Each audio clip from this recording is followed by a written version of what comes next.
Warning. The Crow and More Show is highly entertaining and addicting. Listening to the show may cause dependencies. The hosts are not responsible for any injuries caused while listening to the show. Listener's discretion is advised.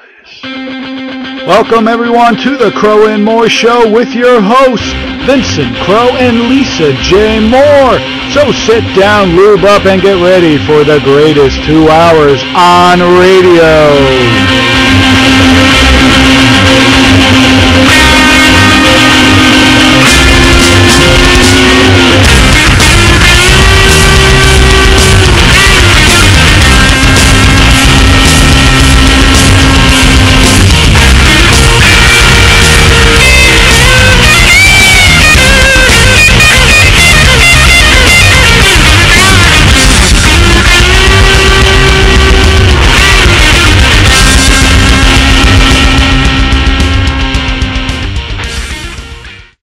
Tonight is a special edition of the Crow and More Show. This has been one of the craziest and most contentious elections in our nation's history. Join us as we relive some of these moments, both good and bad. Don't forget to make your voice heard on November 6th when you vote for Mitt Romney as President of the United States. And God bless America. You know what, Vincent? You know what my favorite story of this week was? What was it? North Korea's rocket launch ending in failure. I mean, the only thing I could think of was Viagra. I mean, that was the only thing I could... You mean they have a limp rocket? They have a limp rocket, baby. And I was just laughing so hard I could not stand myself. And all I could think of was, you know, the former leader, Kim Jong-il, and how upset he would have been and how many people he would have executed. Oh, you make me look like I have limp penis. Oh, you know, I mean, he was just so psychotic anyway. No, limp rocket, because we're pretty sure that by the time he died, he probably was using Viagra.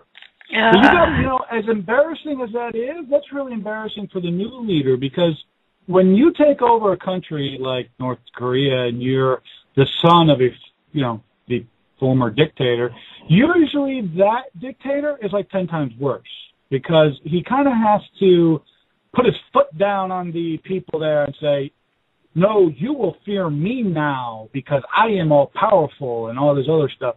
So now he sends a rocket off, in which, by the way, it was heading towards Australia for those Australian friends of ours.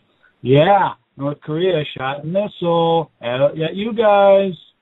Maybe they were trying to steal their Vegemite. All I know is the thing broke apart, and this is just such bad news for them, because it basically says to all the other naughty regimes not to buy their stuff, not to buy their missiles, not to buy their other stuff. No, they need to find out, like, I would love to know if they got that missile for somebody else, like Russia or China, because that would be funny. Because that or else, you know what, they probably did make this rocket, because you think that after that epic fail, that they would have said, oh, that was not one of our rockets. We got this rocket from this country, so don't buy rockets from this country. Because I think it was their rocket, because I think that it has been said that they think it's their rocket. Of course, because they would have so outed the country. They would have said, oh, those Ruskies, they sold us bad stuff. Those damn Russians, those damn Chinese people, those damn... They're not my friends. They are not my friends. They sold me bad rockets. That's what it is. I got this rocket from Iran. No wonder Israel isn't afraid. Well, they kind of are afraid. This rocket was so bad that we had to have 200,000 people to throw it in order to get it to fly.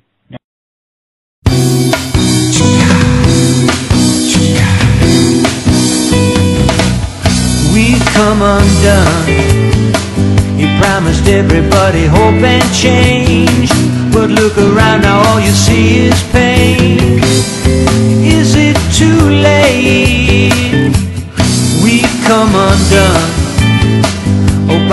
ruling with an iron fist. This guy ain't nothing but a socialist. Is it too late? Hey, is it too late? He's gone too fast. He's not the one. We've come undone. We wanted truth, but all we got were lies. A pile of debt to reach the skies. And is it too late? We've come undone. We got a business, but did we build that? Michelle will tell us if we're getting fat. Mama, is it too late? Is it too late? He's gone too far. He's not the one. We've come undone. No, no, no, no, no, no, no, no. Too many taxes and not enough jobs out there. Too many bureaucrats. Yeah, I'm talking about Obamacare. Too many long years listening to Reverend Wright, Romney and Ryan. I pray you help us see the light. Is it too late? He's gone too far. He's not the one. We've come undone. Ba-ba-doodle-da-doodle-ba-ba-ba-da. Said that we were going to talk about who won what percentage in all the primaries. There is one candidate that didn't win anything. Who was that? Well, surprisingly, the candidate who did not win one state, now granted he did fairly well in states, he did really well in Virginia where there was only two people running, him and Romney, but Ron Paul, I didn't win one damn state. What does it tell you about his campaign? What it tells you, he's not connecting with the American people. He's a kook. He's nuts. He should get out of the race, because what's the point? You're not winning one freaking race. And let's face it, conspiracy theory is there's a reason he hasn't got out of the race. It's simply because he's trying to help Romney nail down the nomination so that his son, Rand Paul, could possibly be the VP. So what does that tell you? I'm going to call, you're a sellout, Ron. You're a sellout. And, of course, all you Ron Paul supporters, you can call into the show and debate me on the issue that whether you think Ron Paul, does he really want to be president or not? Go ahead. I dare you.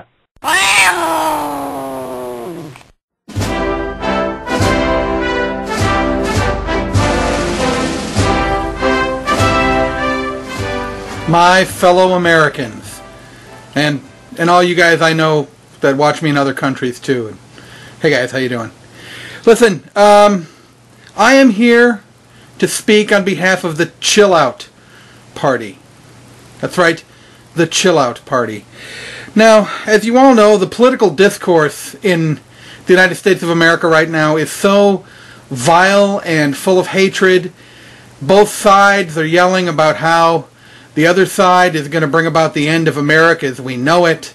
We're screaming each candidate is evil and Hitler and all these things. Everybody's screaming at both sides. And I'm here to, well, I want to offer a third option. I'm throwing my hat into the ring. I'm throwing my cat into the ring. Yeah, that sounded a whole lot better on paper. Anyway, I'm offering myself up as a candidate. I want to be your third option. I want to be your Wendy's hamburgers. I want to be your RC Cola. I want to be your Larry Fine to the Curly and Moe of the other parties. I want to be Strawberry. Oh wait, that yeah, that came off racist. I'm sorry, that was not meant in a racial way at all. I simply meant that strawberry is always considered third next to chocolate and vanilla. So I guess that came off badly. I'm sorry, that had nothing to do with race at all. Although even Romney's supporters have to admit he's pretty vanilla. Come on, I mean, you know, even if you like the guy, he's pretty vanilla. Bottom line is, I'm here to offer myself as a write-in candidate for this election to become the president. Now, to be president, of course, you need to have platforms, things you intend to do, promises you make to the country. My first platform is dollar coins. They're going to happen, people, okay? Just give it up. We've been so mean to Susan B. Anthony and Sacagawea. Just let it go. Most of the rest of the civilized world has some sort of dollar-like coin. Just give it up. Let it happen. Let those George Washingtons go. Second, I will work with Congress to enact a resolution to force Joss Whedon and the entire cast and crew of Firefly to drop whatever they're doing and start production again, and force Fox to air it. And I want the show to last like 25 years. 25 years of Firefly. Sorry, what was I saying? My first act, the day I am inaugurated, is to shorten Fridays and Mondays to 12 hours each, thus extending Saturdays and Sundays to 36 hours. I'm thinking that's something that both parties can get behind. What do you think? Now, the biggest part of my platform, America needs more volcanoes. That's right. America needs more volcanoes. We don't have enough volcanoes. Look, we've got casinos and theaters and shopping and restaurants. But what brings people here? What makes people come? Just a theater? Just casinos? No. They come for the volcanoes. So we get them with the volcanoes. And how hard is it to make some new volcanoes? Kind of pepper the whole country with volcanoes. Just find a mountain, lop the top off it, and poke a hole at the bottom. Boom, volcano. There you go. And then you can build up some hotels that are like, ooh, let's go see the volcano. I'm telling you, tourism would go up. We would put people to work. It takes a lot of effort to lop the top off a mountain. I don't know if you know that. Now, our other option, of course, is to create a completely fake one. Make some gigantic mountain-sized paper-mache and chicken wire volcano and pump in industrial amounts of baking soda, food coloring, and vinegar. I'm telling you, volcanoes. If you take nothing else away from this video, remember, spigots wants more volcanoes. Also, like other candidates, I'm going to work to make prescription drugs cheaper, and some of them I want free. I have a list. I have a list in my back pocket. We'll go over the list later as to which ones I think should be free. And finally, from this day henceforth, no American is more American than any other American. Just because they don't agree with you doesn't make them less American. In fact, the fact that you disagree and neither of you is going to prison makes you both American. Makes you more American. Nobody's more American than anybody else. When you sit there and somebody says something you don't agree with, you can talk about it, you can choose to be quiet, or I actually would prefer that you remember this.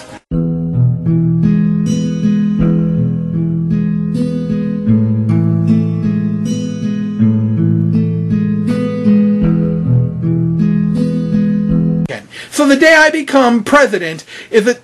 What? Oh. Apparently I need to be 35 or older. I'm way over 35 in cat years. Way over 35. I'm like 200 in cat years. I was born in 1988.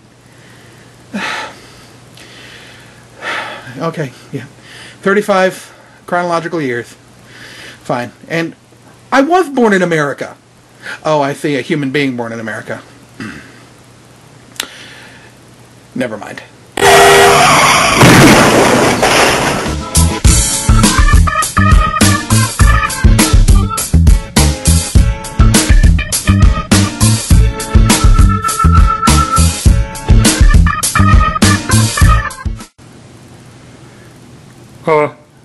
Hello?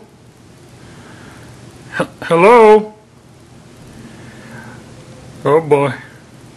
Well, looks like I'm walking home. I'm going to hate you for making me do this. Especially when I post it on YouTube.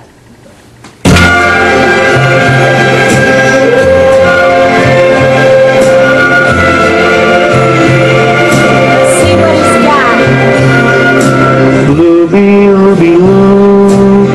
Looby, looby, looby, looby, loo.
realize that you're talking to me on Facebook while I'm doing this? No. Of course, this part you can edit out. No. Loopy, loopy, loopy, Why would I do that? Alright, you had enough. This is I it. have. Done. No, you're not. Yes, I'm done. No, you're not. Yeah, I wanted to thank you so much Why? What did I do? for the lovely tea party. Ooh, the tea party. Yes, it was a lovely tea party. Mine was raspberry, and you had raspberry, peach, and blueberry. That's right. But you know what? ToUsByTea.com. I know they're not a sponsor. They should be, but, you know, because Rush Limbaugh's To Us by Tea is the greatest tea in the world. So if you like iced tea, go. Enjoy ToUsByTea.com. my tea. Plug. And, you know, life would be a lot less expensive for you if you just would learn not to call me an Oompa Loompa in the first place. See? Okay, Oompa Loompa. Because all of our friends said, now you're just going to have to make it up to her by getting her some sweet tea. Oompa Loompa, See, you are not singing that song. I don't know. That's all I know of it. Oompa Loompa. That's it. That's all I know. That's all I know. Okay. Didn't you learn anything this week? That is like the one thing in the whole world that I don't. I learned that we're screwed. I hate that. That's Trouble what I've in learned. The Factory is my absolute favorite children's book, but I hated the way they portrayed the Oompa Loompas, and so I hate it when you call me that. And of course, PJ says, "Well, if you just wouldn't allow him to get to you, he wouldn't do it anymore." And I said, "I don't care. I got some tea out of it." That's right, PJ, Avery, whatever your name is, where you're from. You get free tea. Well, you know what? But no, what you asked, what did I learn this week? I learned we're screwed. That's right. If you're a fan and a supporter of liberty, you should be really pissed off this week. Extreme pissed off. I'm talking about, like, on a scale to 1 to 10, 10 being, like, uber pissed off, you should be a 100. That's how angry you should be. And we'll tell you why you should be that angry. There were so many things that happened this week that it's hard to even know where to begin. You know, everybody thinks that, the Supreme Court rulings were the most important things that happened this week. But, they did the autopsy in Florida of the man who ate 80% of that homeless man's face on the freeway, got naked and just chopped down on 80% of his face. Because he was hungry. And why was he hungry? Do you know why? No. Because he had pot in his system. So that's all they found. He just had a major case of the munchies. Oh, yeah, like really bad munchies. Something that Doritos don't fix. Why do you want to talk about that? Supreme Court just screwed us over this week. That's the most important news. Not just once, twice.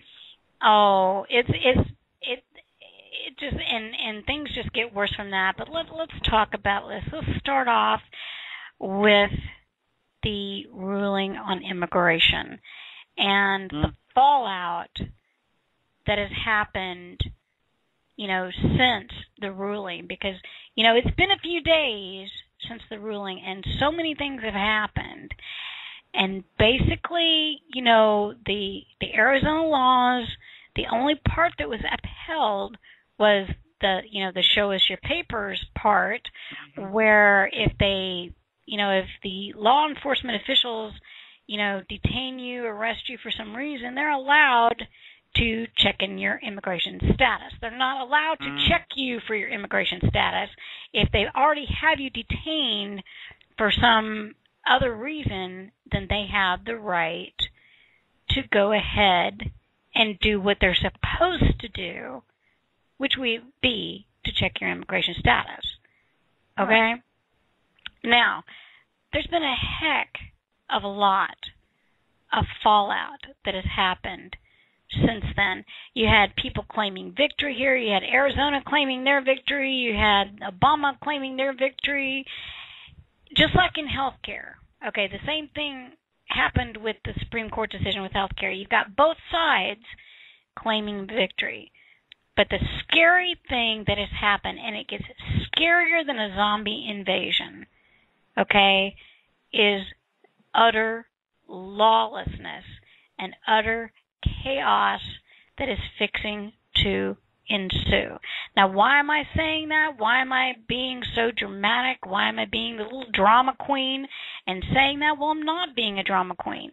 As soon as the Arizona decision was made, the immigration decision was made by the Supreme Court, you had people saying they weren't going to follow any laws. Okay? You had, the federal government saying, we're not going to help Arizona. Okay? Then you had Sheriff Joe in Arizona saying, we're still going to check immigration status whether you help us or not. We're going to do our job. Okay? Now, the reason I'm bringing this up, because this is going to be a theme throughout the whole show with every big news item that has happened this week. This has gone more and more and more. We've got a big election coming up. And, for instance, we've got the Texas Senate race runoff election coming up at the end of July. Now, I'm going to point this out, and I'm going to point it out every time I get a chance. When I went to go vote, I didn't have to show ID, and I had my little voter registration card. Do you know that my voter registration card was not even signed? It wasn't even signed. Okay? So that's how much these people care about this. Okay? Something has got to change, Vincent. Something has got to change. Laws. With the ruling of the Supreme Court, it basically said that the state of Arizona can do whatever they have to do to protect the border. But let's say if they detain an illegal alien, the federal government has already said that they're not going to process that illegal alien. So basically, in the backdoor kind of way, the federal government has just granted all these illegal aliens amnesty. That is amnesty. And if you think that's bad, you just wait. With this ruling, I guarantee you will have more people crossing that border into the United States. Because if you're going to pass a law like that and say that if you get caught, you will have amnesty, but you don't have the border secure, that's shooting yourself in the foot. But that doesn't surprise me. They just put out a with big this guy. welcome sign. Oh, yeah. What the heck with the border? We might as well make Mexico the 51st state. May as well, because that basically has tied the hands of law enforcement officials, and it's worse than that. Okay, they actually set up a hotline right after this happened. The federal government set up a hotline for people to call who think that they have been racially profiled by law enforcement officers regarding this issue. Okay? So what this is a little tattletale hotline that anybody can call and say, well, my skin color's brown. They wanted to check my immigration status. Whose side are these people on? You know, when you're going to have a society, you've got to have laws. And you've got to have records of who comes in, who leaves, things like that. You've got to have law and order for a society to function. And when you go to Saudi Arabia, when you go to Mexico, when you go to Canada, when you go to the Bahamas, you got to show your papers. Okay? They don't want you just because you're some stinking American. I can't just go to Canada just because I want to. I can't stay and work in Canada just because I want to. It doesn't work that way. You've got to get a letter from the king to go to Saudi Arabia. You can't just show up there. And I know that America is a wonderful land of opportunity. It's one of the greatest nations that has ever existed on this planet. But this is the beginning of complete chaos. And this one ruling was just the beginning of this week. Yep. And the things that have been said like this with every subject that came out of Washington, there were people saying that they're not going to uphold the law. There were people in the federal government that they were saying that we're not going to uphold the law. There were people in the state governments that were saying that they weren't going to uphold anything coming out of Washington. And I don't know about you, but I've never heard of that in my entire life. Well, this is probably the first time people are experiencing what a lawless administration is all about. Because this reminds me of what Thomas Jefferson, one of the founders of this country, said. Mm-hmm. A country with no borders isn't a country. So what does that tell you, people? We need to secure our borders in order to be a real country. But you are not going to be able to do that under this administration. No. They will open up that. They will probably say, hey, let's make Mexico the 51st state. They'll be all for it. According to Obama, that would be the 58th state. Or 50 or 60th. I don't know. Who cares? Well, maybe 69. Let's be fun. Well, I mean, during the 2008 election, he talked about, the 57 states of the United States. Mm-hmm. So, I guess he's thinking that Mexico could be the 58th. He didn't pay attention in school. I guess not. The teachers gave him the answers to all the tests. I guess so. That's how he made it into Harvard. I'm glad I went to the school I went to. At least I know, how many states there are. Hi, I'm Chuck Norris, and this is my wife, Gina. We are here to talk about a growing concern we all share. If we look to history, our great country and freedom are under attack. We're at a tipping point, and quite possibly our country as we know it may be lost forever if we don't change the course our country is headed. With our country at a crossroads, Chuck and I have asked ourselves what we can be doing to help support this great country we're blessed to live in, and how we can encourage our like-minded American brothers and sisters to unite and let their voices be heard. It is estimated that in the 2008 election, 30 million evangelical Christians stayed home on voting day, and Obama won the election by 10 million votes. We know you love your family and your freedom as much as Gina and I do. And it is because of that we can no longer sit quietly or stand on the sidelines and watch our country go the way of socialism or something much worse. Our only hope is for each of us to make sure we have not only registered to vote in the primary and the general elections for 2012, but to make sure our voices will be heard by casting our vote on Election Day. As Edmund Burke said, all that is necessary for the triumph of evil is that good men and women do nothing. Our great president, Ronald Reagan, said, freedom is never more than one generation away from extinction. We didn't pass it on to our children in the bloodstream. It must be fought for, protected, and handed on for them to do the same. President Reagan went on to say that you and I have a rendezvous with destiny. We will preserve for our children this last best hope for man on earth, or we will sentence them to take the first step into 1,000 years of darkness. If we fail, at least let our children and our children's children say of us, we justified our brief moment here. We did all that could be done.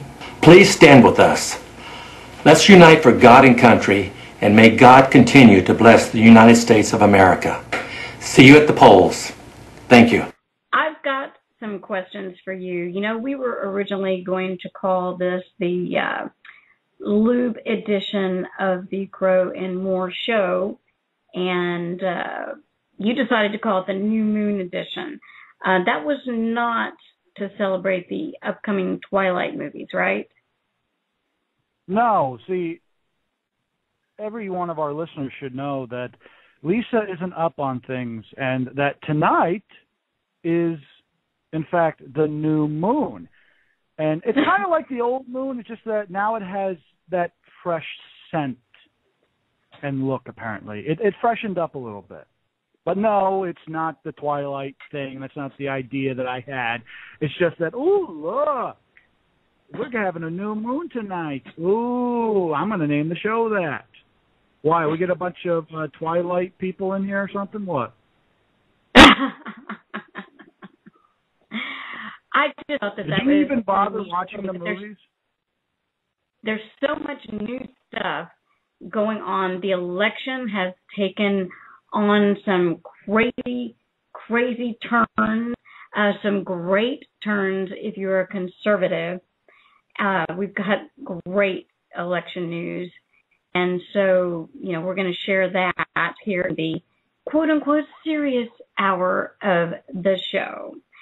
But I'll tell you, okay, so for example, we all know that, you know, Lugar lost his bid in the election to Murdoch.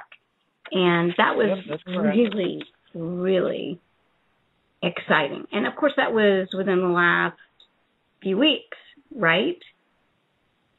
Yeah, so of course. Everybody was really excited about that. And then here comes Deb Fischer. And Deb Fischer knocks out also the establishment choice and stuns everybody. You know, let's talk about that a little bit. I mean, I'm blown away. Actually excited. I'm actually getting pumped. And it's giving me what I need to keeping on fighting the fight to get this election, you know, done with and get President Obama out of office. What are your thoughts on this? Well, I honestly didn't buy into the whole notion that the Tea Party movement was dead. A lot of people thought it was dead. And they were implying the Tea Party movement is no more, that, oh, they got lazy, they got whatever. The fact is, people, the Tea Party movement is no longer just some movement. It has evolved, and evolved in a good way, not like Barack Obama, as he involves changing his mind on gay marriage when in 1996 he was for gay marriage. So basically he just flip-flopped, changed his mind back just to get, you know, votes. But the Tea Party movement has evolved into a political movement that it gets behind candidates and it basically tries to get their candidates elected. Now, the Tea Party movement is doing a great job in electing their candidates and getting them into office. Take a look at the list of names that they've been able to get. It has been phenomenal what the Tea Party movement has done. Which, if you want to call into the show, you can call 646-564-9718 if you want to be a part of the show, or if you just want to listen to the show. And, of course, we are on Red State Talk Radio Network. I want to shout out to those guys. Thanks a lot for adding us to the show. I hope my audio sounds better. I don't know. Does it sound better? Thumbs up, thumbs down?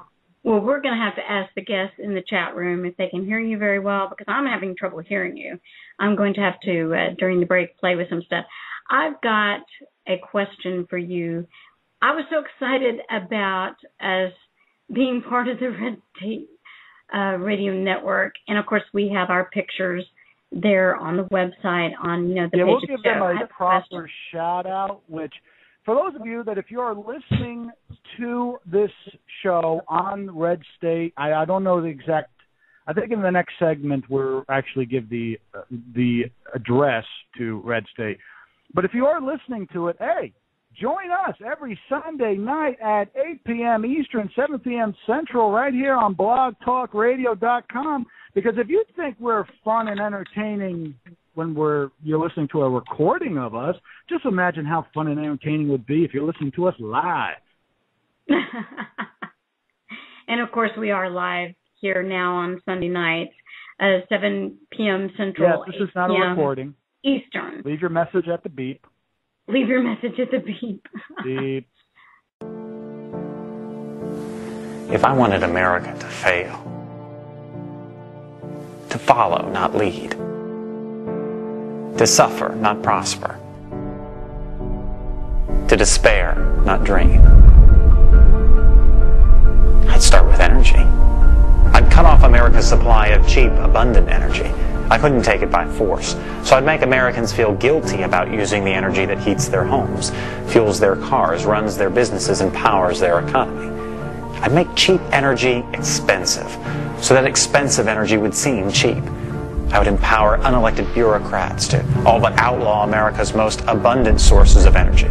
After banning its use in America, I'd make it illegal for American companies to ship it overseas. If I wanted America to fail, I'd use their schools to teach one generation of Americans that their factories and their cars will cause a new ice age, and I'd muster a straight face so I could teach the next generation that they're causing global warming. When it's cold out, I'd call it climate change instead. I'd imply that America's cities and factories could run on wind power and wishes. I'd teach children how to ignore the hypocrisy of condemning logging, mining, and farming while having roofs over their heads, heat in their homes, and food on their tables. I would never teach children that the free market is the only force in human history to uplift the poor, establish the middle class, and create lasting prosperity. Instead, I demonize prosperity itself so that they will not miss what they will never have. If I wanted America to fail, I would create countless new regulations and seldom cancel old ones that would be so complicated that only bureaucrats, lawyers, and lobbyists could understand them. That way small businesses with big ideas wouldn't stand a chance. And I would never have to worry about another Thomas Edison, Henry Ford, or Steve Jobs. I would ridicule as flat earthers those who urge them to lower energy costs by increasing supply.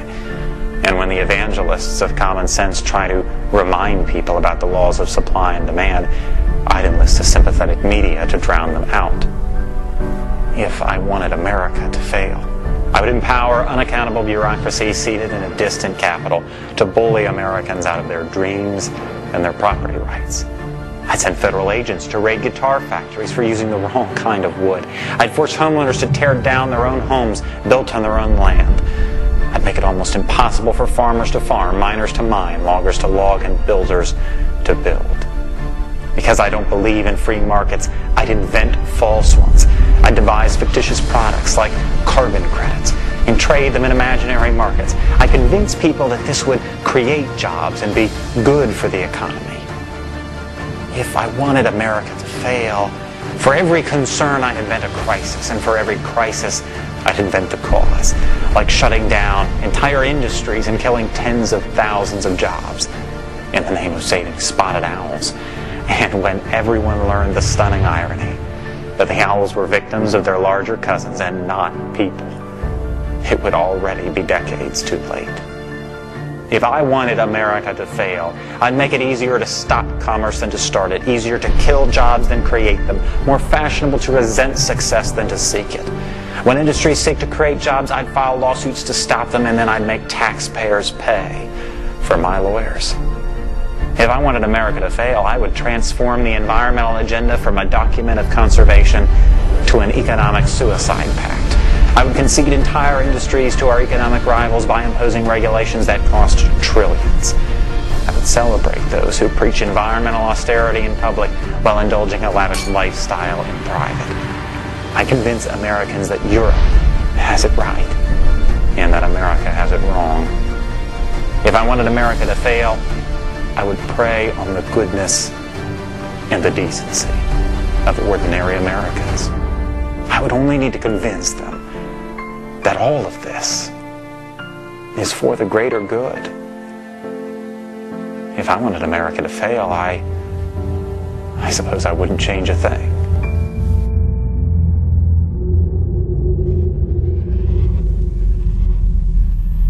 The biggest news is that the White House is a story about the attacks overseas in the Middle East. They're falling apart. Oh, yeah. They're completely apart. Okay? Their timelines aren't matching up.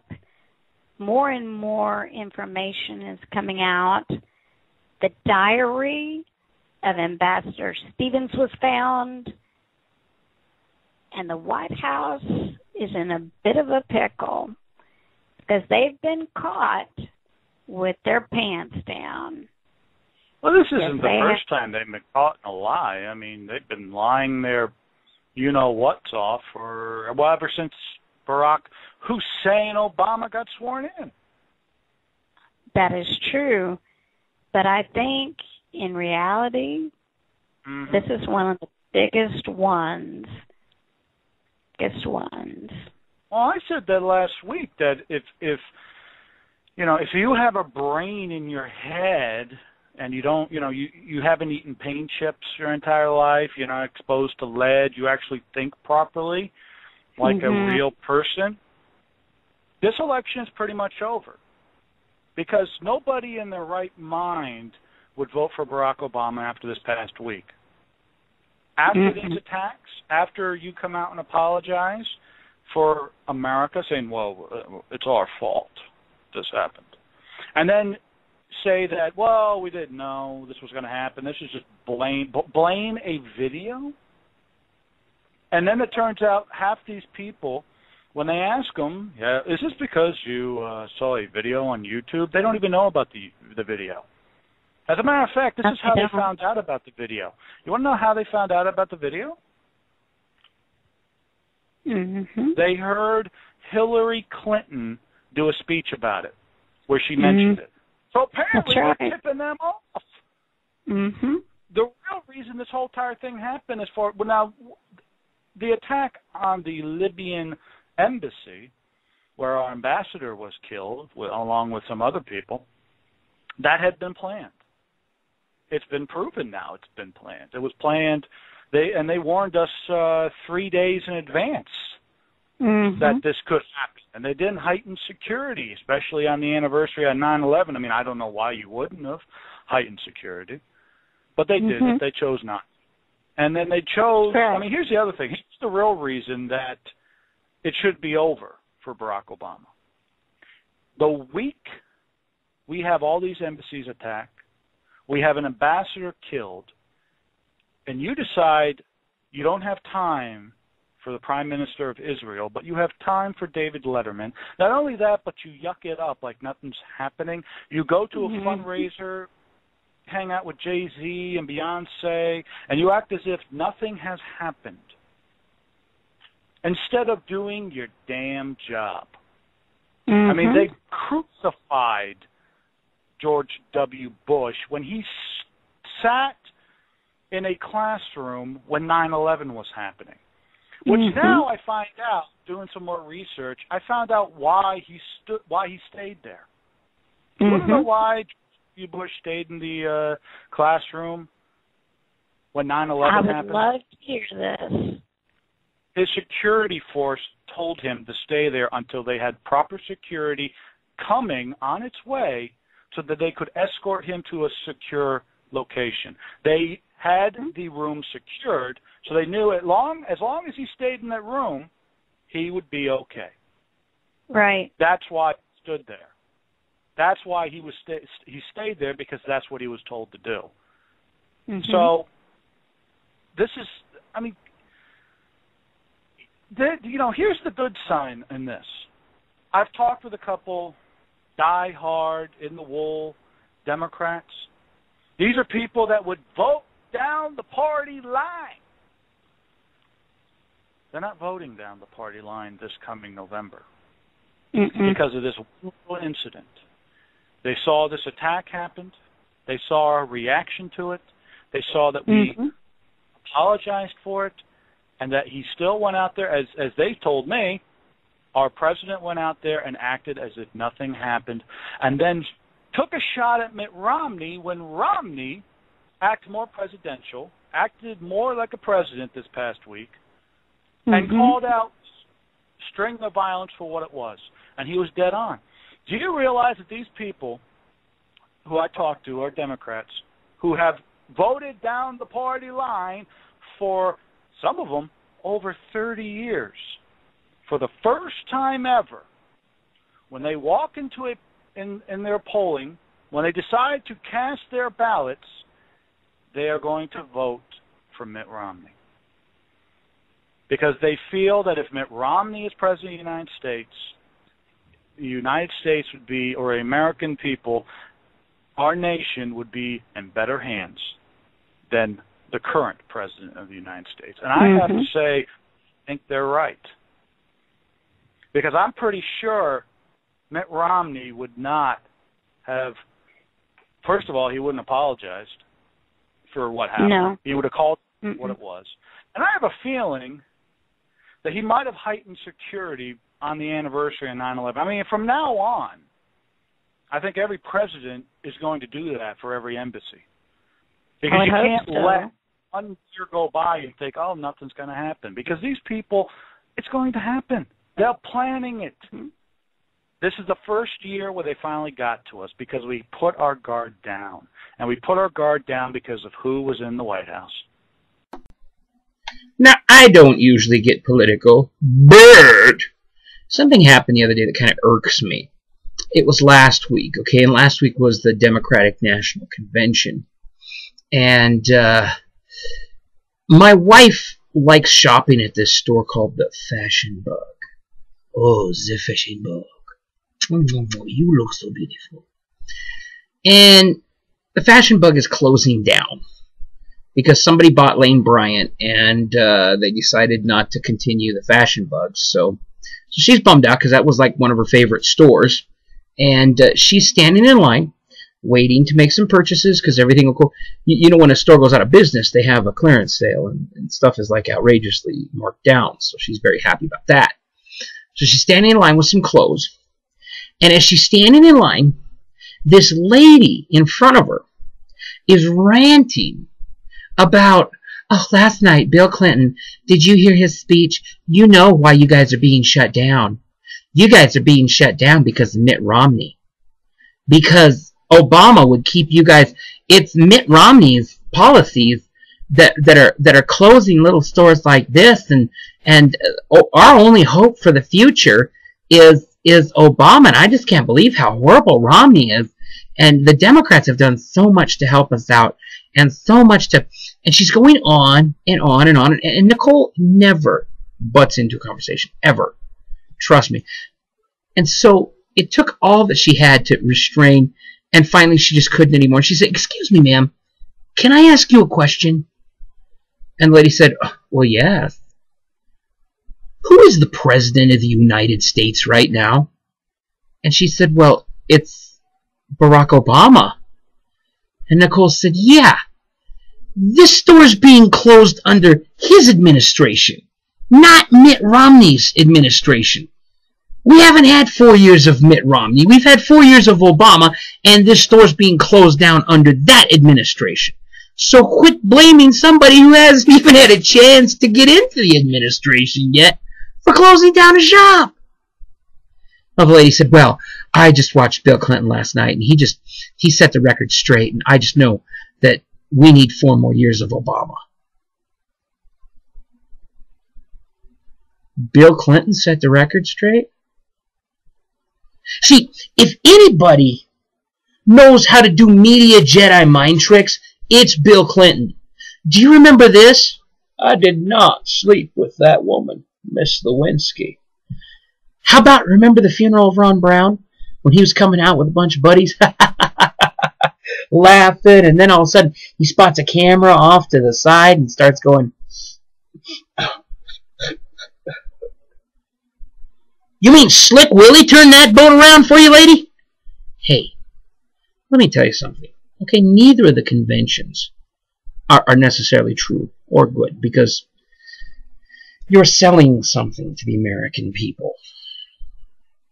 And, 4 years ago, Obama was selling hope and change.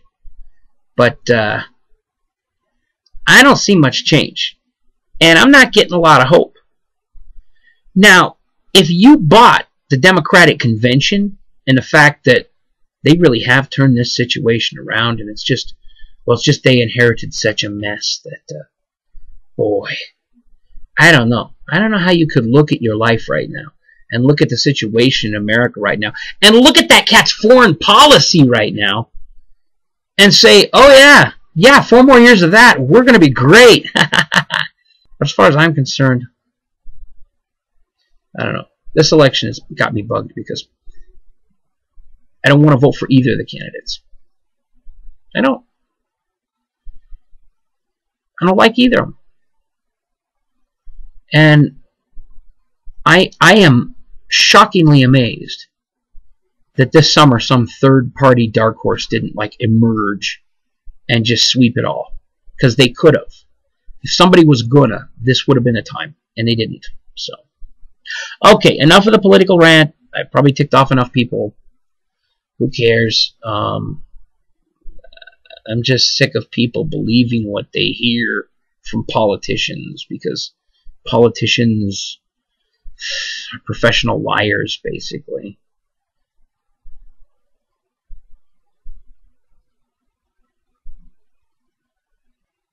You like this video? We had several callers last weekend, and we had a lot of fun.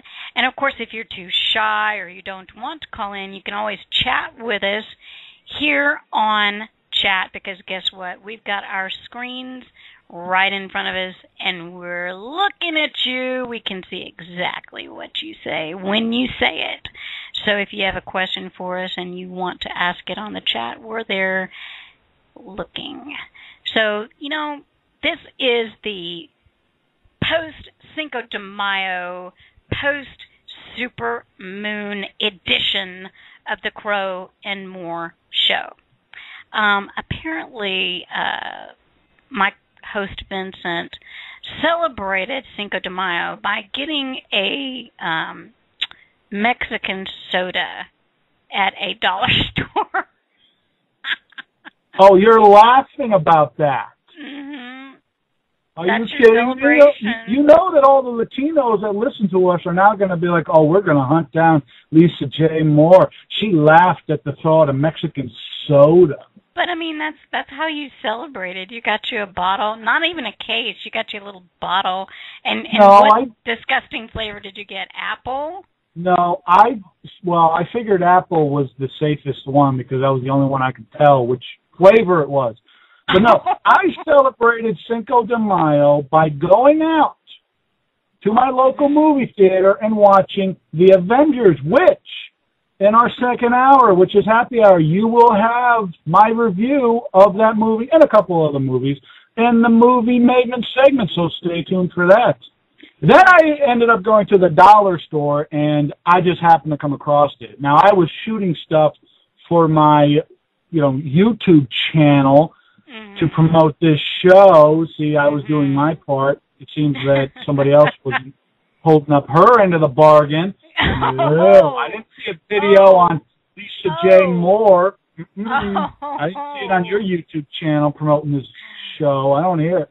But no, it was cool. It wasn't bad. The apple was actually pretty good. I bought another Mexican soda that wasn't bad. The only bad thing about it was they left it out on the shelf and it got really warm.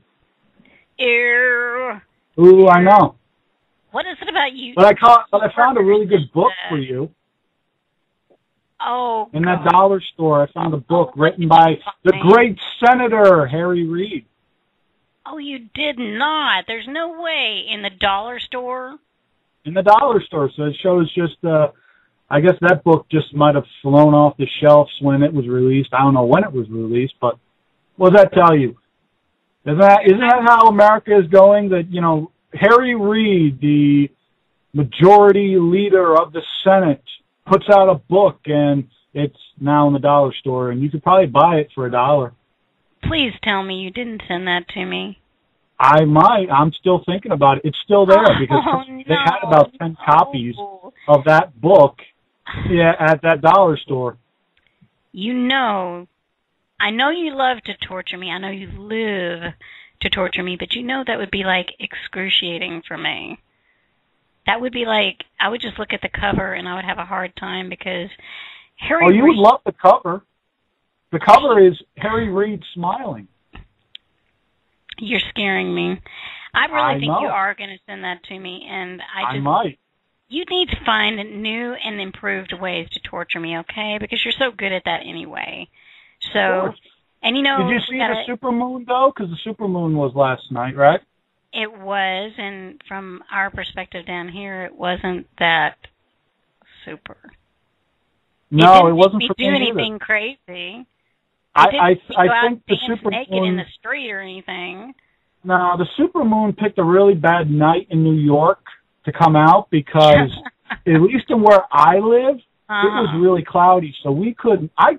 I'm not kidding. I was looking up at the supermoon, supposedly supermoon, and I didn't see a cape or anything. I didn't see it even being that big. It was just like, you know, they hyped. It was like they hyped this whole entire thing, and then it just flopped. So apparently the moon didn't get its dose of Viagra that night. Maybe it was just upset because it wasn't in the Avengers movie with all the other superheroes. I don't know. Well, we're going to talk about all kinds of fun stuff in the happy hour segment, which is in, hour number 2. And I've also got a new thing that we're bringing to the show. We're bringing the Crow and More Book Club. And, so people that, participate in the show, who like us on Facebook, who call in, you guys are all eligible to win the books, that we do for the book club. So we're going to be talking about that. I got a book that I'll share with you, in the second part of the show. But let's get right to it, because in this first segment, we're super duper serious, aren't we? And, this is a slow week for election news, but it's not a dead week for election news. Apparently, there was a poll that came out this week that Santorum or Rubio should be Romney's pick for vice president on the ticket. And behind that, guess who they're saying should be behind them? Who are the other two? Let me guess. Krispy Kreme Christie? Uh-huh. You're correct. He's one of them. And what, I get two guesses in this one? Yeah, because there's 2 others that were in the top 4. Oh, I'm going to say... You have one more. Bobby Jindal? No, but I would rather have Bobby Jindal. Can I get one more guess? One more guess.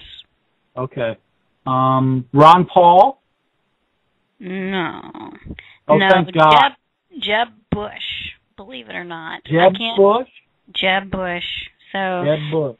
Of course, Santorum and Rubio are way ahead of Christie and Bush, so maybe that's why Santorum was having a little bit of a powwow with Mitt Romney this week. What do you think? Well, either Santorum or Rubio would be a very good VP candidate for Romney to pick because, well, there's Paul Ryan and there's Rand Paul, and there's Alan West from Florida. There's a number. It doesn't matter who it is. I mean, Santorum and Rubio are at the top of the list because name recognition-wise, they're more famous. Right. But in order for Romney to really win and bring the Republican Party together, and I'm talking about the moderates and the conservatives because he hasn't done that for the conservatives, you need to pick a true conservative, and Santorum and Rubio are very good choices. Right. They are, and the thing about if he picked Paul Ryan is it would send a message to a lot of people that he's really serious about the budget issues. That would be one reason why I would want him to pick Paul Ryan. When I've heard Paul Ryan interviewed on radio and TV, he has too much sense. He's the one that's going to get up in front of the American people and say, we don't have the money for that. We don't have the money for that. Because somebody somewhere has got to get up in front of the American people and say that. Okay, Rachel, let's do it. I pledge allegiance to the flag of the United States of America and to the republic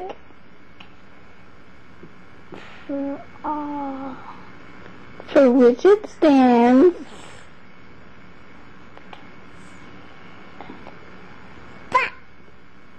one nation, under God, with liberty, liberty,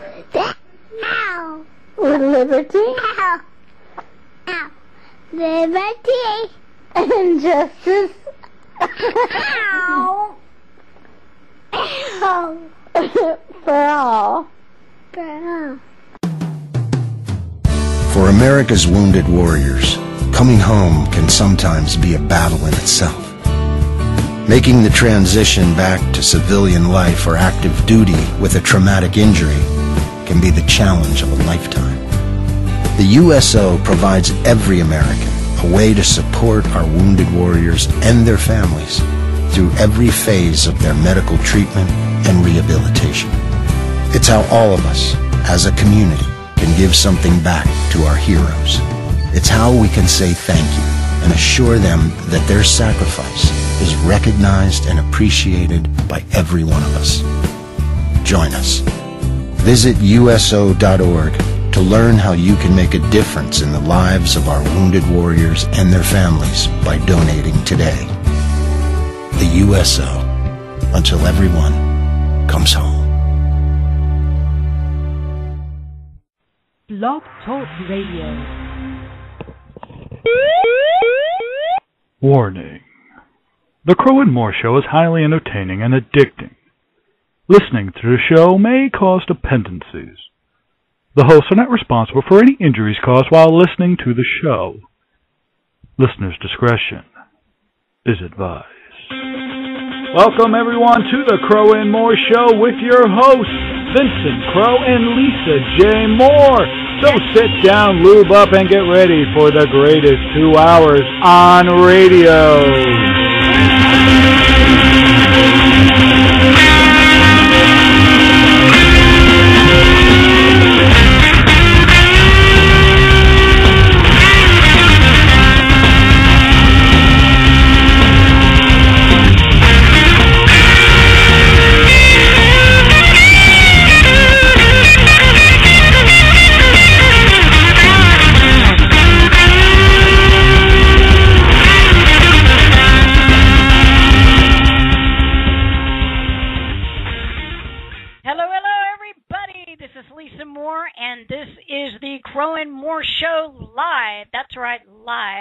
On blogtalkradio.com. Hey, New York. Hey, New York, are you there? Paging New York. Yes, I'm still here. I didn't get shot at when I went to the movie theaters this weekend. Oh, boy. I didn't. Well, I showed up to the movie worried theaters. About that? I was. So you were kind of worried that there might be a copycat person when you went to see some movies? Yes, I was afraid. I know there's a lot of, it could happen. Mm-hmm. So I basically made a joke on Friday at work saying that when I go see The Dark Knight Rises this weekend, which I did, people will probably think that I was going to see a Rambo movie. Because, I was going to do all the Sylvester Stallone, the headband around the head, all 9 yards. Let me tell you something. If it did happen, some guy came bursting into the movie theater, guns a-blazing, that'd be the wrong movie theater to shoot up. Because I would stick that gun where the sun doesn't shine.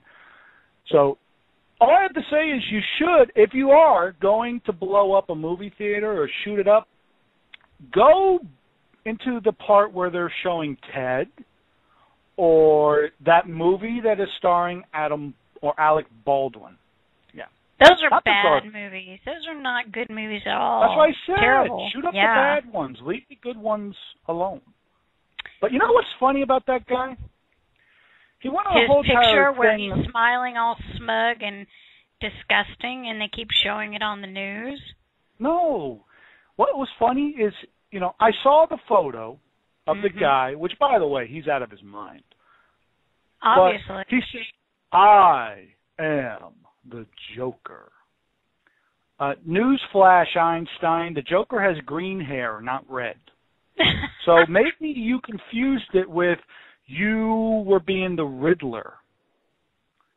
Maybe that's the problem. In the right color of hair for that. He just was ridiculous. Oh, did you see? You saw Batman Forever. The Riddler had that kind of color hair. Oh, Jim boy. Carrey. But in the comic books, even in the comic books, the Joker's hair is green. It's not red. That's correct. Green. Hello. So you know what it tells me? This guy really wasn't a Batman fan, because at least I would have known. No, he wouldn't. No, and, you know, the lawyers should probably use that in their case for their defense for his insanity. No. Because You know what? obviously I'm surprised. was crazy. Oh, yeah, of course. I mean, I'm surprised he didn't shoot himself. I'm surprised. Because, you know, they're talking about how they're going to try to keep him away from the other inmates. Right. Very good reason. Yeah. Okay. He killed some kids. That's right. And if he goes into the wrong section of the prison where the 25 to life people are, yeah, even though they're the most hardened criminals.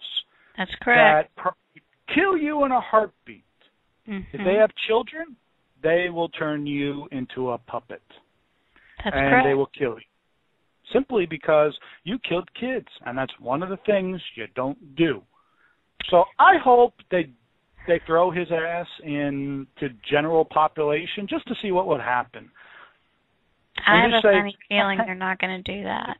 No, I don't think so. Not until the trial starts, and then even afterwards, I think they're going to. You know, the only thing I hope that doesn't happen, I hope the kid doesn't get away with an insanity plea. And been put in a hospital. That would just be... That's right. He needs to be put on death row. He needs yes, he the does. death penalty. Yes. That's why there I are still said... people fighting for their lives, and so the death toll has not been completed in this terroristic act. And, you know, I had someone pose me a question yesterday. They said, why didn't they shoot him? And I said, well, when they found him, he was literally behind the theater. He had gone out one of the doors, so he was behind the theater near a car, maybe his car or something, and he wasn't doing anything but standing there. He wasn't shooting at anybody. He wasn't in the act of actually doing something. It wasn't like they were having to stop him from running. They weren't having to stop him from doing something to somebody. He was just sitting there, standing there. So, well, the easy answer to that question, why didn't they shoot him? He probably ran out of bullets, and he didn't point the gun at any of the officers. That's why they didn't shoot him. That's right. Me? This is one of those scenarios where I would be a really bad cop. I would be a good cop in the eyes of those of you that believe that this guy should have died. But in the eyes of justice, I'd be a very bad cop. Because even as I handcuff him and I get him all ready and he's whatever, I'd have shot him in the back of the head or in the front of the head. I'd have shot him. Because I would have said, I'm not going to waste money on some stupid trial with a chance that you're going to get away. After you gunned down 70-some-odd people, you know what? You're dead. I'm sorry. You're done. I'll shoot you in the head and just make up a story about how you shot at me and I shot at you and I hit you in the head. That's what I would do. The thing that upsets me the most, and it happens every single time that a tragedy like this happens, of course, this, I believe, could be the worst of any of these type of tragedies. I think the number got higher than any of even the one that we had here in Texas at Killeen at a cafeteria, where a guy opened fired in a cafeteria. I think they're saying that this injury and death toll is one of the largest. But the thing that always upsets me is that you have these people talking about gun control, okay? Mm-hmm. And I cannot... It really saddens me that people lost their lives, but it saddens me that someone would take this opportunity to try to say, well, we're going to take away your guns. Right. And because that's not the answer to this situation. There are going to be people with mental problems in this world. There are going to be criminals in this world. They are going to get access to guns and knives and ropes and other kind of things to hurt and harm people and animals and things like that, and that's what they do, okay? That's been what they've done since the beginning of the human race, is find ways to hurt other people. During the entire time that the human race has been in existence, we have not found a way to keep those kind of people from doing things like this to other people, okay? It has nothing to do with gun control. It has nothing to do with what kind of weapon he had. You can kill that many people with all sorts of things. He could have set the place on fire. He could have done all sorts of things. I am tired of this. I am tired of people blaming conservatives and people who believe in responsibility. This is out of control. And my heart, and I know your heart, is for the people that have been injured, have been affected, have lost their lives, have lost their families. You know, that's what we need to be focusing on. We need to be focusing on helping these people get some semblance of a life back to normal after some crazy person turned that town upside down. Okay? I was asking... because that doesn't even do the good argument on this wouldn't have happened if you had stricter gun control. No. Here's the idea. Would James Holmes had done this if he knew that there was a pretty good chance that if he went into that movie theater, that there would be some people in that movie theater carrying a gun because wherever, Colorado, they have a law that says that you would be able to carry a gun on you if you had a permit? Right. Would he have done that? No. He would have said, there's a high chance that I'm going to get shot at, even if with the bulletproof stuff. So he probably would have said, nah, I don't think I'm going to do it. So that deterred people. Because the one thing is, criminals are going to find guns because there's a reason they're called criminals. They don't stick to the laws that the rest of us stick to. They're going to get their guns. Although, you know what would have been funny and tragic at the same time? If they had asked James Holmes, where did you get the guns? If he blurted out, oh, I got it from the Fast and Furious project. Oh, my gosh. I know. Don't that would have been like, go there. But you know what? You're right. This isn't the real story in this whole entire thing. No. Because the real story is the police officers who were there who pretty much saved a lot of people. Yes, because they did. While the whole shooting was happening and they were dragging people out of there, instead of waiting for the ambulance, because it was a premiere there, they had a lot of police officers there. They had a lot of police cars there. They were already there. Well, yeah, they were already there. A lot more than they normally would. So these cops, these quick-thinking cops decided, let's pile some of these people into our cars. We will drive them to the hospital ourselves. That's some pretty good, quick, thinking right there. So there are heroes here. And yet their stories aren't being told. And that's what's tragic about this, because their stories need to be told not this freaking crazy nut job James Holmes, who should basically be taken out into the back and put to sleep because he's a rabid animal. Just hung on a pole. He's a rabid animal. He's a rabid animal. And what do you do when you come across a rabid animal? You put him down. Put him down. That's what we need to do. The stories that you're talking about are finally starting to come out. There is one gentleman who is one of the victims that died who saved several people's lives. He got shot in the back and ended up saving, 7 or 8 people's lives. And so they're talking about him. I don't have his name right in front of me, but these stories are amazing stories, and they're starting to come out. Stories that the things the law enforcement officers did, stories of some of the people that were there on the scene in the theater. And so those stories are starting to come out, and I hope... Well, there was a question in the chat room of if there was a police presence there, why didn't they shoot? Well, this is what happened. He didn't shoot the people in the lobby. No, he didn't. What he ended up shooting was in the movie theater where they were playing the movie. And what he did was he came in, paid a ticket, wasn't dressed up that way. He went out the side door, got to his car, loaded up with his costume, whatever you want to call it, brought the guns in, went into the movie theater where they were playing The Dark Knight. He took a smoke canister, whatever it is, he threw it in there so that people couldn't breathe, and he started to unload. That's what happened. Then he ran out the back. That's why none of the cops shot at him until they found him in the back. That's what happened. He wasn't going to the front entrance like Rambo shooting everybody. No, he went. No, he didn't. He waited till he got in there. But I have a question.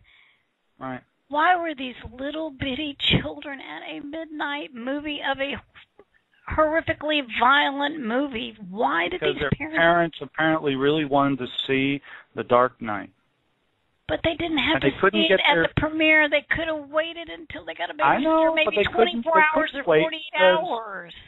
I know, they couldn't wait because they probably really wanted to see the movie, and their parents wasn't going to watch their grandparents, kids. I don't want to put this on the heads of the people who did this. I just want to understand why. These people have lost their children. They've lost their, spouses or whatever and friends. And, I'm not trying to kick somebody when they're down, but I just want to understand. Medical mistakes claim tens of thousands of lives every year. The healthcare community is working on it, but you can help. When you communicate with your doctor, when you ask more questions, you reduce your risk of suffering a medical mistake. Doctors can't answer if you don't ask. Help reduce your risk. Questions are the answer. Learn the 10 questions you must ask. Visit www.ahrq.gov. This message brought to you by the U.S. Department of Health and Human Services, the Agency for Healthcare Research and Quality, and the Ad Council. Hi, your local radio station. How can I help you? Hi, what's your monthly listening fee? Or what? The fee you charge listeners. How much is it? I need to know what I owe you. You don't owe us anything. We don't charge our listeners a monthly fee. Are you sure? I heard that we have to pay to listen to the radio now. Oh, you must be thinking of satellite radio. It does cost money to listen to satellite radio, but we're a local radio station, and you can listen to us all you want for free. We won't charge you a dime. Let me get this straight. I can listen to local radio stations like this one for free? Correct. But if I wanted to hear the same songs or the same kind of talk on satellite radio, I'd have to pay money? Doesn't make much sense, does it? Why pay money for something you can get absolutely free? Don't throw away your hard-earned dollars. Instead, tune into your local radio stations for free music, free talk, free weather updates, and more. Local radio. It's free radio. Brought to you by the Mississippi Association of Broadcasters and this station. Too much salt can drive up blood pressure and increased risk for stroke and heart disease, 2 leading causes of death in the U.S. Most Americans eat more than double the amount of salt recommended by experts. It can come from places other than the salt shaker, in canned goods like soup and packaged foods like frozen dinners. It's also hiding in breads and cereals. Read food labels, enjoy more fresh fruits and vegetables, and look for low-sodium alternatives. For more information, visit www.cdc.gov. A message from CDC. July 8th, after July 4th here, 2012, it's been quite a week. And even though it's been a slow news week and people were kind of chilling and drinking their beers and eating hot dogs and their $12 margaritas at the ballpark, can you believe that margarita was $12? I believe it. Come on. Do I believe that food at a ballpark is expensive? Hello. Have you ever heard of the New York Yankees? Please. You were talk so about, Texas Rangers this. No, Yankees. Okay? We got to pay. I don't even want to know what a hot dog is in New York, okay? We got to pay what, $100-some-odd million in the next 10 years? It's a dog. Oh, yeah, better be good, too. Probably won't be, but I don't know. I can't believe what you did this week. I can't believe what you did. You sent me a picture of a 2-foot-long hot dog that they make at the ballpark at Arlington, and I was because you were going to the game. I know, but it was a 2-foot-long bratwurst. And I'm like, so how much is it? I did not do that. I was like, no. That was the biggest thing I'd ever seen. Like, how much was it? That I don't know. I didn't get a chance to find out how much it was, but I know it's expensive because a regular hot dog is like $5-6, like $6.50 or something. It's ridiculous. Oh man, these Democrats, they're losing their frickin' mind. Especially this Democrat in North Carolina. They had a vote about legalizing natural gas hydraulic fracturing, which is commonly called fracking. Of course, that's what we call it here on the Crow and Moore Show. The Democratic State Representative Becky Carney basically overrode the Governor Beverly Perdue's veto on Monday accidentally. And so now natural gas fracking is legal in North Carolina because she screwed up. Well, we never said that liberals were smart. North Carolina, there's one of your great state representatives. Yeah, he says fracking crazy. Which way am I going to vote? And which way should I vote? Maybe she flipped a coin. Maybe, who knows? But this is good because, North Carolina, hey, here's an idea. Go frack. It's working for North Dakota and South Dakota. It's working for it's even working in Pennsylvania. Oh, yeah. Oh, yeah. Fracking works. So the more fracking we do, the better. So North Carolina, here's my tip for you. Go out and have a fracking good time. And all of y'all send a very nice letter or email to your Democratic State Representative, Becky Carney, because she deserves that, okay? She deserves your thanks. And, enjoy, because you're going to get some money coming into the state now. Representative Carney pushes the wrong button, and then moments later she goes, her voice is heard on a microphone saying, "Oh my gosh, I pushed green," which was the wrong button.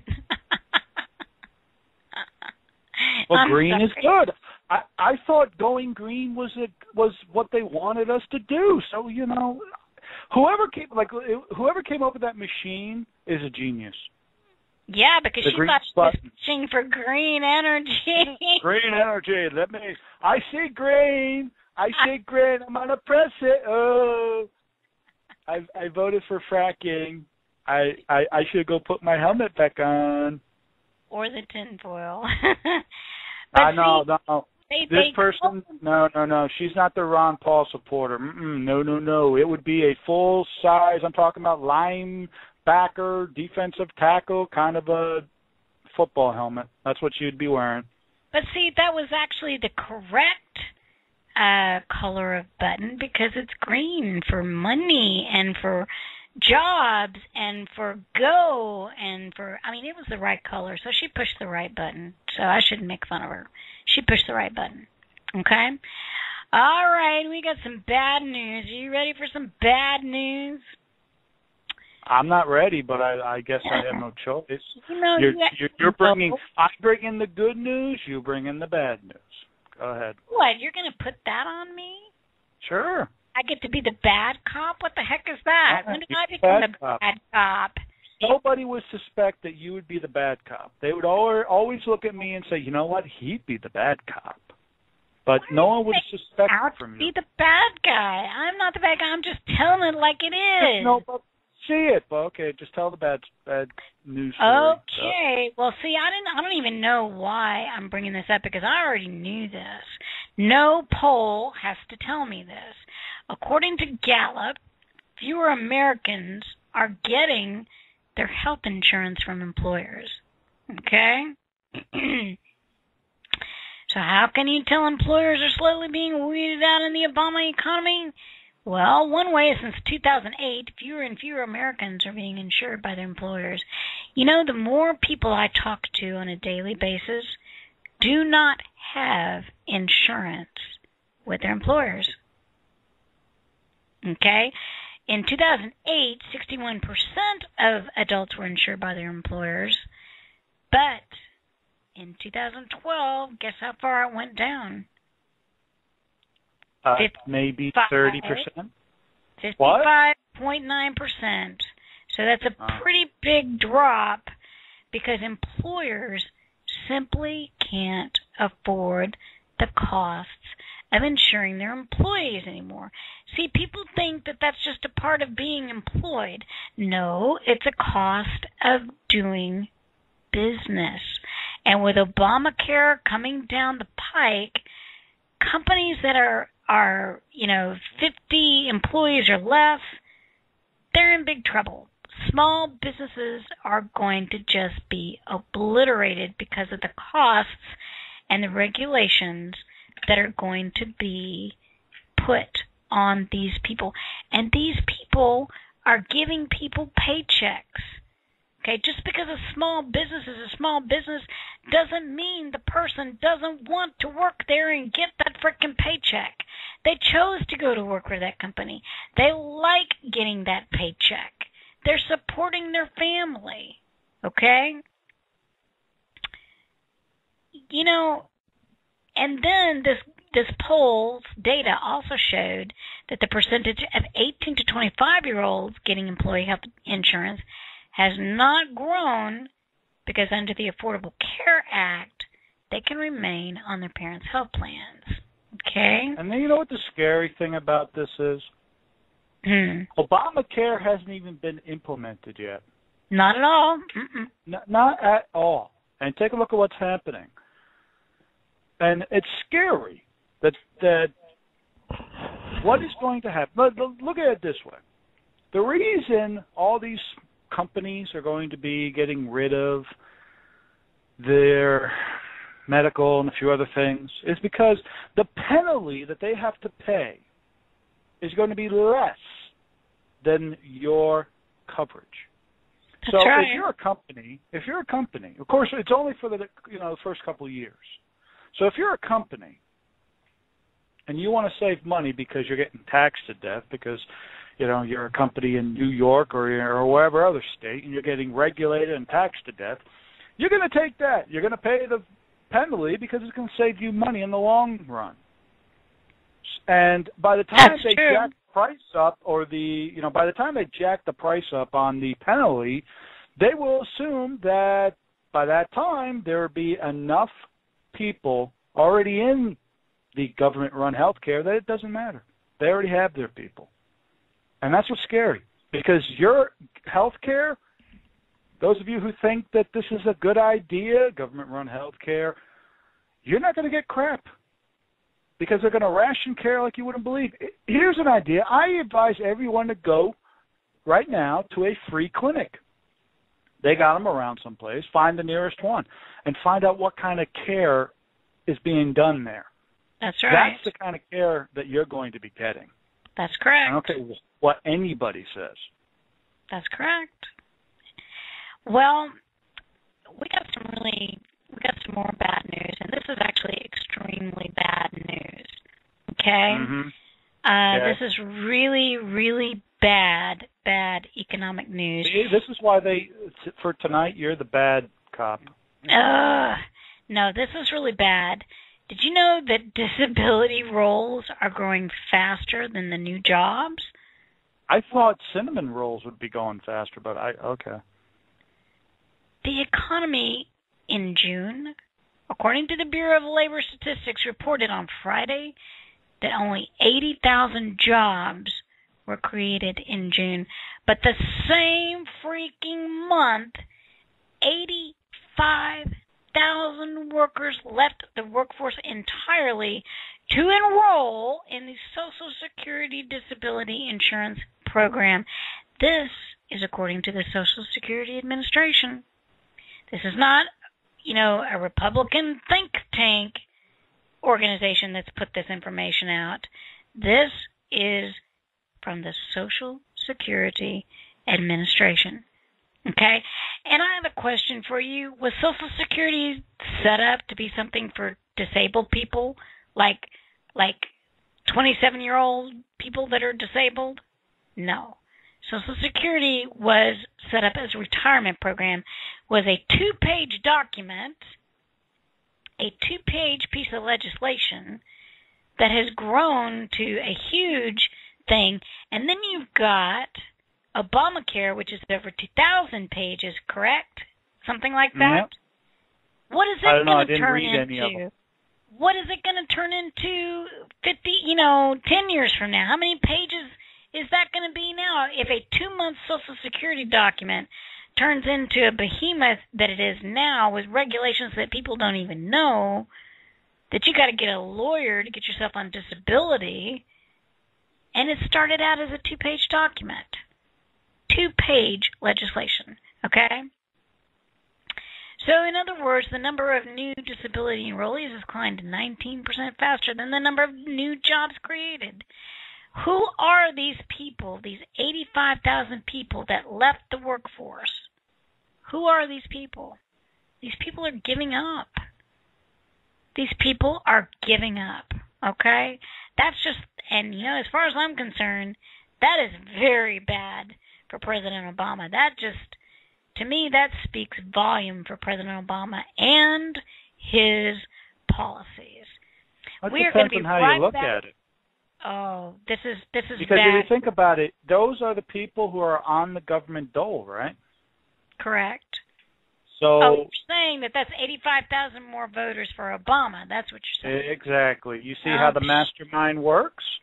Yeah, but when you're almost there. You're almost Yoda. I'm already Yoda, but you're almost there.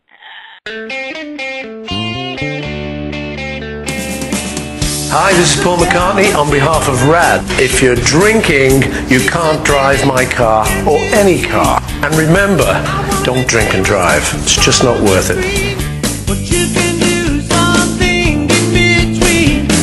Baby, you can drive my car. A public service announcement brought to you by the U.S. Department of Transportation, RAD, the National Association of Broadcasters, and the Ad Council.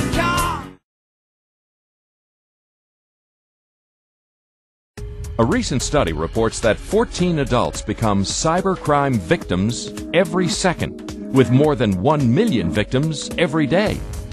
And the dangers facing us online will continue to grow. Don't be the next statistic. Make sure you stop and think before connecting online. Don't click on untrusted links or open unknown emails or attachments. Don't post personal information online. Always use strong passwords. Make sure your computer has the latest security software installed and keep it up to date. October is National Cybersecurity Awareness Month. Make a pledge to take online safety seriously. Visit www.cisecurity.org to sign the National Cyber Pledge and find out what you can do to protect yourself in cyberspace. This is a public service announcement brought to you by the Center for Internet Security and this radio station. for a leader, there is nothing more important than dealing with one of your soldiers who you are concerned about their emotional dealings with what we have asked them to do. You got to make sure the soldiers know that you're open at any time, any day, and you got to make sure your junior leaders are leading the same way you are. Are they encouraging soldiers instead of discouraging them from going to seek help if they need help? Learn more by visiting www.realwarriors.net or calling 1-866-966-1020. We got some serious stuff to talk about here, Vincent, because, you know, so we can say whatever we want on the show as long as we don't curse? Or play any kind of music we want to? Yes. Uh-huh. Hey, Lisa, guess what? What? We got Tebow. That's right, we got Tim Tebow. Are you He's trying on the to... New York Jets. Are you trying to get me to have an aneurysm here live on the air? I'm trying, because I figured if you did, it would be really good radio. Well, guess what? Texas, the Lone Star State, is the #1 place for people to retire, and we will talk about that later. But, you know, well, that just we means got that. Texas smells like old feet. What smells did you like just, Ben J. What That's did all you it just really say? means. Oh, I mean, my. you're a nurse. You've been in an old folks' home, right? We know all the smells. You've been in an old... You know the smell. That's what it means. It means Texas smells like an old folks' home. Oh, so yeah. Well, I just went to Buffalo, New York on my way to Toronto, and I know how you guys live up there, too. So, man, you haven't even been to Texas. You haven't even been to Texas. I've been to Texas. You guys are That's ridiculous. The thing. I've been to almost every state in the Union, yeah, except for Hawaii. But, you know, when I was there in New York, what flag was flying right next to the United States flag? The freaking Canada flag. What's that all about? It was Buffalo, and they're right next to, you know, Buffalo is so close to Canada that they can hear Canadians sharpening their hockey sticks and hockey skates and stuff like that. You don't fly the Canadian flag. It's not Canada. Well, it's all good. And Shannon, I hate to say it, but on the list that we're going to talk about later, Texas is above Florida as the best state to retire to. So we'll talk about that later. Texas is actually #1, but then we're always #1 because we are the Lone Star State, and we know how to do it. And the only other flags that we fly around here are Mexico flags because we have people from Mexico who think they need to stick up a Mexican flag. But anyway, that's neither here nor there. And we're going to So you would rather fly a Mexican flag and not Canadian? No, I'm just saying, I'd rather it gets fly us upset Canadian. here, too. We get really upset when people fly those flags because they really I'd rather fly Canadian. You want to know why? Because Canada is a better ally than Mexico. What has Mexico ever given us except for Montezuma's revenge? Canada? Yeah, I know. They've given us I know. the great I sport don't of think. hockey. I know. I'm a nurse. I know all about that. Oh my God! But what I'm saying is, okay, let's talk about our. Speaking of immigration and stuff, I want to talk about our experience going through the border. Oh my God! I want to talk about it going there and going back. They almost didn't let you in. Okay. No, they didn't. They almost did not let you in. I mean, they took one look at you and they said,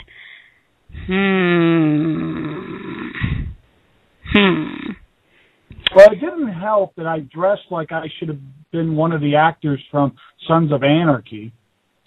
Why did you do that? When you knew that we were going across the border, why that's did you do that? But why That's my couldn't you look. wait to do that when we got to Toronto and the gathering? Well, come on. What do you want me to do? You want me to dress up in a suit and tie? That would really not have worked because, you know, you got the long hair and whatever else. They would have so said, oh, there's something up with this. But do you want to know the real reason we got searched? I will tell you the real reason that we got searched.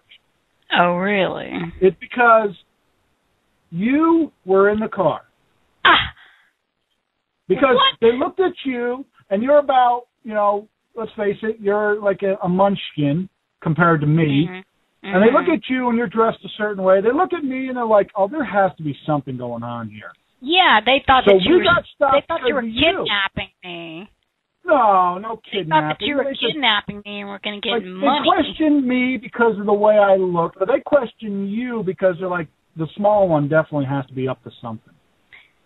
I told them that I'm an RN that works for the state, and as soon as I said that, they That kept... doesn't help. Oh, they said, she's an angel. And they were saying that you were some motorcycle gangbanger, and I said, he doesn't even own a motorcycle. He doesn't even ride a motorcycle. How do you know? I might have, back in my wilder days. Don't have a You don't know what I was like in my wilder days. Yeah, well, I'm talking about now. You told me you don't own a motorcycle, and you told me you don't drive I a don't motorcycle. now because I live in New York, and auto insurance is absolutely insane. Yes, it is. Yes, it is. Yeah, But well, they questioned me about everything. Apparently you can't, like, I'm not kidding. They open the trunk of my car, and they find a softball bat. And they asked me about it, like, why do you have a softball bat? And I gave them a legitimate reason. I said I'm a part of well, actually I lied, okay? The real reason I have a baseball bat in the back of my trunk is because it's a wrestling thing. But I didn't want to tell them that. So I lied and said I was a part of a softball league, which, hey, a guy my size might be a part of. Plus, it also would have helped because I also told them, if you look in the back of the trunk, you also will find a glove, which a glove was back there, so I wasn't lying. But then they asked me about the kendo sticks. And the funniest thing the person asked me is, they look like they can hurt somebody. Now, if you what was funny is what you said. That's what was funny is what you said back to them. If you don't know what a kendo stick, Singapore cane, practice swords, that's what really it is. You know, in Singapore, they use these things to punish people. They hit people with it. It's things like hell. I've been hit with it I don't know how many times. But in MMA or in martial arts, it's practice swords because you don't really want to use real swords on each other because if you slip, you might actually kill somebody. But with a practice sword, you're just going to sting their hand. So you basically what told did I say? Because I don't remember. You told the officer that it would just leave a welt, that it wouldn't really hurt anybody. I said it would sting like a bee. I did. But the worst part was when they guy asked us why we were going. That was the silliest No, that's part. not the worst part. The worst part outside when they're searching the car was the guy looks at my vest. Now, I'm wearing a POW MIA biker vest. Leather biker vest. War, missing in action biker vest. And he points to it and says, what does that stand for? Now, I thought he meant, you know, what did the symbol stand for? So I tell him, and he literally looks at me and says, I know what that means, you idiot. I'm like, well, you need to rephrase these questions because I answered that one. He goes, well, is that part of the gang? And the first thing I thought of was, what biker gang do you know wears this symbol as the symbol for their biker gang? Yeah, it's a black leather vest that has the POW MIA symbol, you know, the same one that you put on the flags and stuff, and he knew what it meant. He knew what it meant. Of course he did.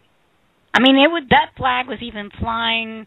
I saw that flag flying right near the border. So, I mean, they know. Well, that don't mean anything. We know Canadians don't look across the border and see what flags are flying in America because they could care less. Well, I'll tell you what. The thing that really shocked me was not only how they treated us as we were going into Canada, but, you know, we went through Niagara Falls because we decided we were going to take the fun route to go to Toronto. And we had no waiting to get into Canada. We had no waiting. We pulled our car up. And I was sitting in the car, and the lady was real bitchy, and she goes, well, you have to get out of the car. And I'm like, oh. You did. Well, I know, but as soon as they gave me the yellow piece of paper and said, meet the people down the wherever, and I pulled down and saw it, I said, now, granted, I know, I'm in the military, full military policeman. I've searched many vehicles in my life. I knew the routine was, get the heck out of the car, they're going to search it. But you didn't know that. No, so I they didn't. actually had to knock on the door or the window and said, get out. They sure did. But you know what? Let's talk about coming back into the United States. I want to talk about that. Did they make us get out of our car? No, they didn't. The only thing they made... As a matter of fact, they didn't make even the Canadians coming across the border get out of their car. No, they just asked a couple of questions, looked at your passport. The guy did ask me to take off my glasses because my glasses were not on in the picture on my passport. Yeah. But your glasses are on in your passport picture. Yes, they were. By the way, is one of the scariest passport pictures I've ever seen. It is. I'm not kidding. For those of you that don't know, my passport photo looks like I should be on America's Most Wanted. Are you sure you're not among America's Most Wanted? Are you sure? I'm pretty. I looked at the list before, and I'm not in the top 10. I'm like number 11. I was going to say, man. Because, wow. But, I mean, they didn't open the trunk. I could have put somebody in the trunk of the car if I wanted to. And so when I told somebody, they do not X-ray it. We did. Well, you never know because we no, did they're pass not a couple X-raying cameras. it. They took a picture of your. They could have easily have done something. You don't know. I know they they're took not a photo, X-raying. And they could no, X-rayed they took it. a photo of your face driving past the camera. They took a picture of and you our license and the plate. license plate, and that's all they took. They wanted to see who was driving that car. You could have put anything in the trunk of that car, and unless they randomly searched you, I'm just telling you the way it is. There was no frickin' X-ray. I'm sorry. You never know. Yes, I'm you just do. giving America the benefit of the doubt. No, you know? you're not. I'm not going yes, to. Not in I this am. case. No. I'll No, they promise did you. not. Oh, They yeah, would I hate America. I'm not We hating American America. hate I was just upset. Okay, there's a difference. I was upset. I'm like, I think the reason you were upset is because you expected that coming through the border into Canada, we got searched pretty good. You probably thought that coming back into America that you were probably getting ready for some lube and that they were going to give you a cab. That would have made you extremely happy because you're weird like that. Okay.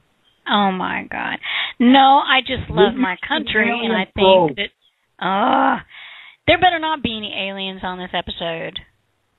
I mean, that's all I'm saying. We better not have any alien abductions during this episode because I'm just not in the mood for that today. I'm telling you, not after going through the border and everything. For it coming back across. No, that was the stupidest thing in the world. You're behind all kinds of people trying to get back into the United States. We had nobody in front of us trying to get into Canada. Nobody. We pulled the car in, and there we went. Okay? So, I mean, that's just the difference. People... All right, Siggy, you're an alien? Are you kidding me? King Siggy is an alien? So now the aliens are listening to our show. They're not just abducting us, they're listening to the show. Okay, we've got to take a break. Remember, they're not abducting us, they're abducting you. Because you're the one who likes the probe. For the people in our military, it's a time of sacrifice and duty. That's why all 4 military aid societies have joined together to form the Armed Forces Relief Trust to help military families cope with financial and medical emergencies at home. With so many serving overseas, the need is greater than ever. You can learn more and donate at www.afrtrust.org. A message from the National Association of Broadcasters and this station. Okay, astronaut, you're up. You'll be meeting with Wish Kid Brandon. His wish is to see a space shuttle launch. All systems go. This year, more than 27,000 children will be diagnosed with a life-threatening medical condition. The Make-A-Wish Foundation can give them hope that will lift their spirits in these trying times. And, Cowboy, you'll be meeting with Shayla at a dude ranch in San Antonio. Let's saddle up. Their wishes are waiting to come true. You can help make my wish happen. Visit wish.org today. Throughout the world, MDA, in collaboration with the biotech and pharmaceutical industries, is making bold inroads and gaining greater understanding of muscular dystrophy. Together, we're providing the best and the brightest hope for all of Jerry's kids and their families. MDA, helping Jerry's kids. For more information, go to mda.org or call 1-800-572-1717. Vincent, can you smell that? Can you smell that, or am I the only one smelling that? I don't know what you're smelling. And Man, you told me I'm that smelling you can't something. You didn't. That's actually true. That's actually no, it's true. not really what you're smelling, because if you're going to smell anything, you're smelling some, I would call it human excrement, and it's coming from the Obama administration. Because they're looking at the polls coming out this past week, and they realize things are not going the way they thought it was going to go. I mean, this is what's ironic. I mean, in the beginning of the Republican primaries, they said they wanted Mitt Romney. That's the guy they wanted to take on. The liberal media in this country was telling us Romney's the only person that can beat Obama, or at least give him a run for his money. And they were going to run the whole Wall Street thing. They had a game plan set. They thought as soon as Romney won the nomination, this is going to be a piece of cake. They realized, I'm eating cake. Well, when aren't you eating cake? But they realized that Romney is not someone who's just going to roll over and die. That he honestly wants to be the president of the United States. And that the whole myth that they have basically drawn up and wrote about Romney, the idea of what he is, has turned out to not be true. Because in two of the debates, the first one, let's face it, Barack Obama was sleepwalking. He didn't really look like he wanted to be there. Maybe it was the Denver, air. Of course it was. But in the second debate, he came out on fire. He gave Romney his best shots. And yet, the liberals that I'm friends with, I know, I'm crazy. I'm friends with liberals. It happens. As soon as the debate was over, they were hammering me over the head saying, you see, our guy won. And I wasn't responding to any of it. Because honestly, if you watch the second debate and you think Barack Obama won, then you must be a liberal and you must not know what you're talking about. Or maybe you were watching a different debate. Because Romney, in that debate, let him have it. Yes, he did. He kept on bringing up Obama's record, which that's how you beat Obama. But here's the real reason why I think Romney won this debate, the second one. This past week, did you hear or read any stories about the comeback kid is back, Obama is back? Nope. No, you didn't hear that. Instead, you heard about how he lied about Libya, calling the Libya attack on the embassy there a terrorist attack in the Rose Garden. That speech, which as I was working out at my house, watching it on the internet when he said that during the debate, I almost busted my ass. Because I said, you lying little SOB. I remember that speech, and you were still blaming it on this video on YouTube. That's correct. Then Candy Crowley. A lot of people, especially those that on blogtalkradio.com, there's a radio show called Romney Radio. There's a lot of people that were on that show last night who said, we kind of have a feeling that Romney really didn't take it to Obama very well on that whole Libya thing. And that Candy Crowley kind of covered for Obama. What they're missing is this very big point. As soon as she covered for Obama, she tipped her hand and showed the American people how unbiased she is. And that, in fact, Romney, as I suspected before the debate, was going to have to go up against a much aggressive Obama, but also have to take on the moderator, who was going to be in the back pocket of Obama. Now, Candy comes out and says, in fact, he did call it a terrorist attack. And without missing a beat, and this is where I think the people at Romney Radio are missing the point, he said, and this is where I think he scored big time. He hit a grand slam with this.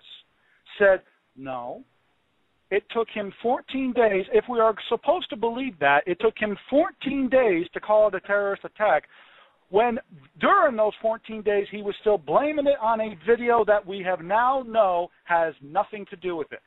Game, set, match, point, that's it, debate's over. You know what my favorite part was? Is when Obama was trying to say that, right, and Romney looks him straight in the eye and says, "Are you sure about that? Is that your position? Is that what you're saying happened?" You want it on record. And there's you want it on record? Right. There's a lot of people who are saying that that's the setup because this next debate is going to be about foreign policy. But yes, it is. Then when the debate is over, not even 24 hours later on that night, Candy Crowley is on CNN, and I don't remember who handed her ass. It may have been Wolf Blitzer. It may have been Anderson Cooper. I don't know. I don't watch CNN. Hence No. the ratings are dropping for CNN because I don't really care who's on CNN. No. But she comes out and says, in fact, I was wrong. I'm sorry. And there are people who are saying, you know what, she should hand in her card as a journalist because she had the transcript, supposedly, in her hands. In her hand. Of course. And I wonder if she ever read the transcripts. She didn't I don't have think to she read did. the transcript. She just had to have it there, and I've never seen anything like it. I've never seen a debate where the moderator had something there to help, supposedly, one of the debaters. I've never seen anything like that. That's what's good Ever. about that. Because the liberal media, and she's a representative of the media, they tip their hand. They show just how unbiased they are. So now, here's the other thing. If I'm supposed to believe my liberal friends, if Obama won this debate hands down, why is Romney going up in the polls? Because he won the debate. That's what I'm getting at. Why is he going further in a lead in states that are going to be battleground states? I am now hearing, and this is going to be big if this happens, that Pennsylvania could go for Romney. Yes, That's it's big. good. It's just about there. You need to say goodnight. Now I need to say, good night, America, and get your ass out. Good and night, vote. America. Vote. Vote Romney. Oh, yeah. I'm coming back with those stats.